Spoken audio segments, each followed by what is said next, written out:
Dark Souls Remastered is 8 years old. 8 years. It's still sitting at a 92 out of 100 on Steam base. Still has 2,895 concurrent players on Steam right now in May 2026. People are still invading each other, still leaving cooperative summon signs, still debating whether the Chosen Undead or the Ashen One is the better protagonist.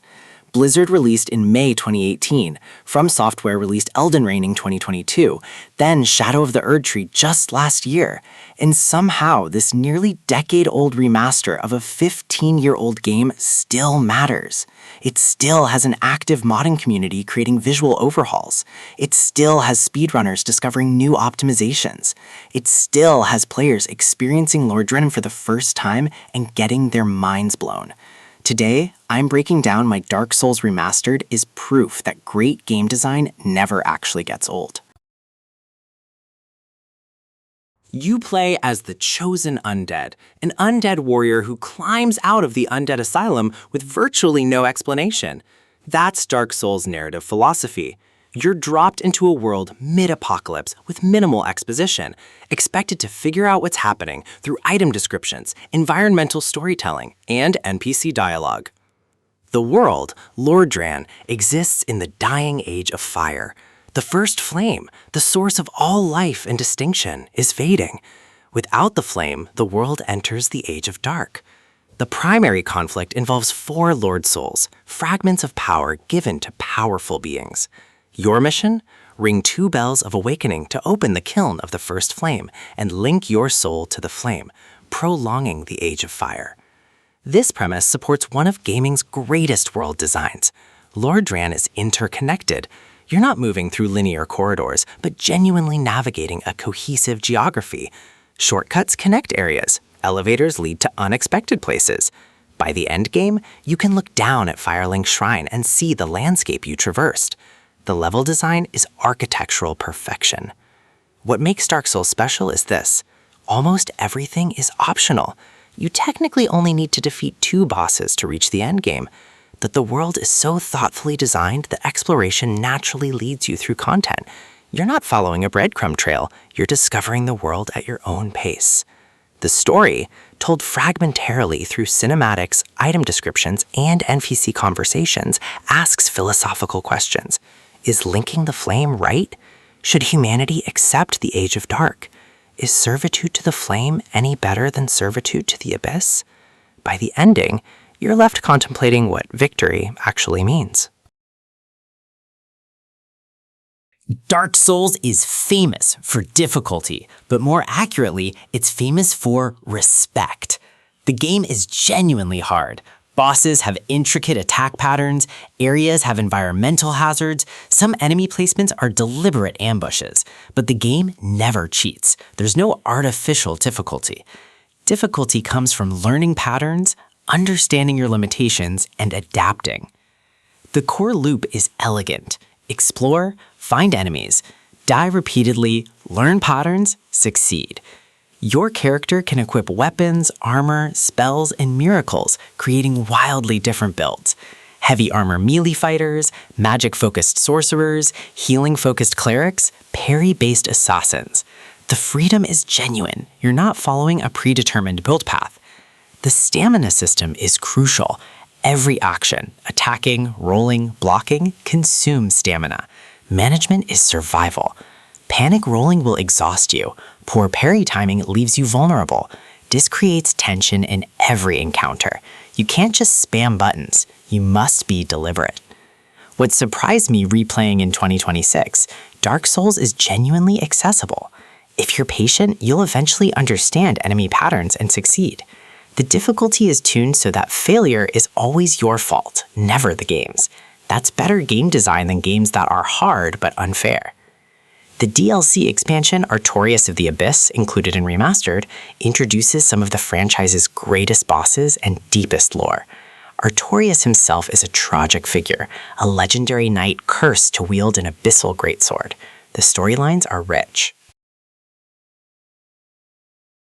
Dark Souls Remastered's multiplayer is genuinely special in 2026. You can cooperatively fight bosses using the white sign soapstone. You can invade other players' worlds using the red eye orb. You can leave messages on the ground that other players see. You can view bloodstains showing other players' deaths. The Covenant system creates factions with specific roles. Sunbro warriors help players fight bosses. Dark wraiths invade indiscriminately.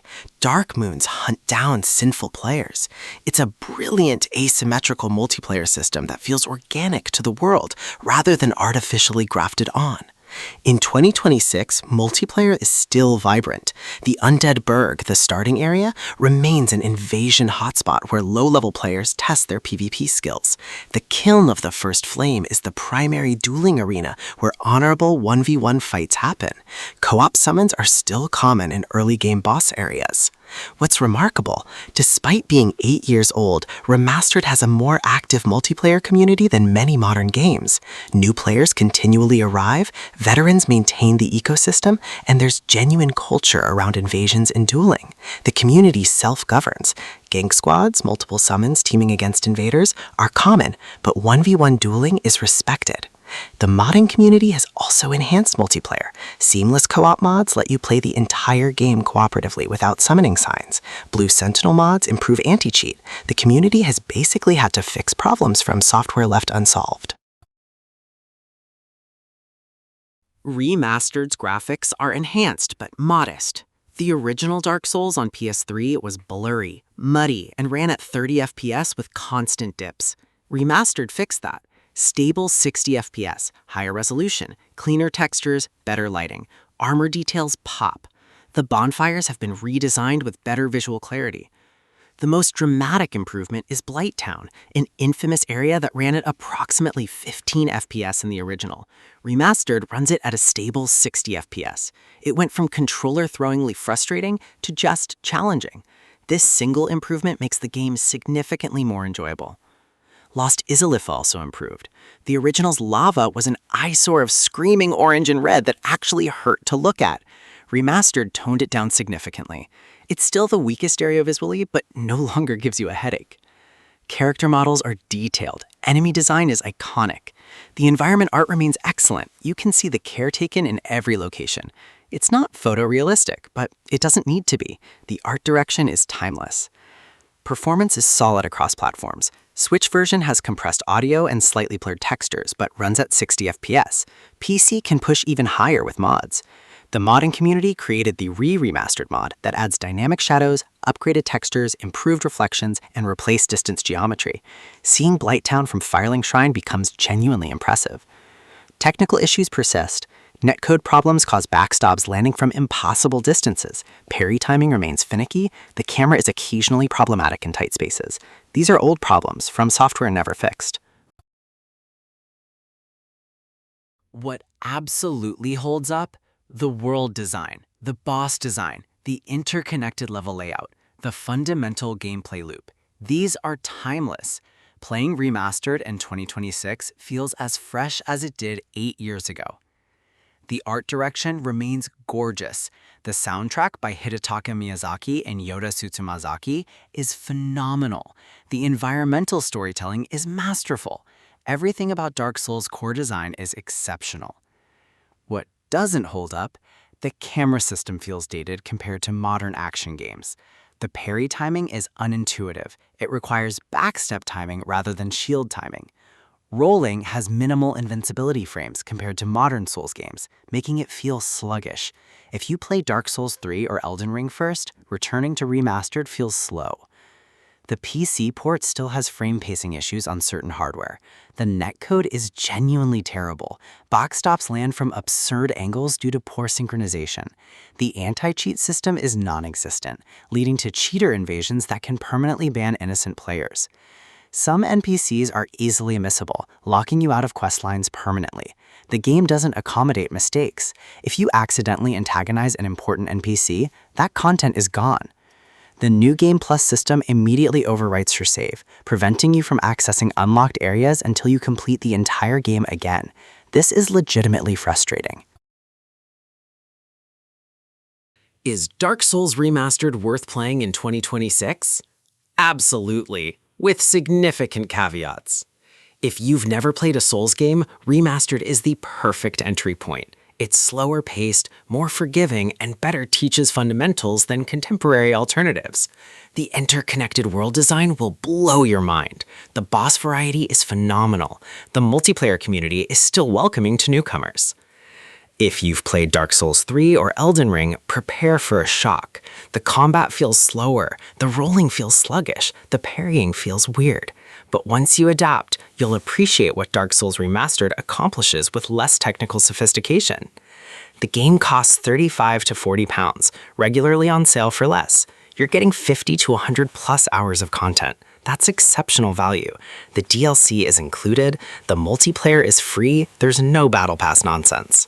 In 2026, Dark Souls Remastered stands as a monument to game design.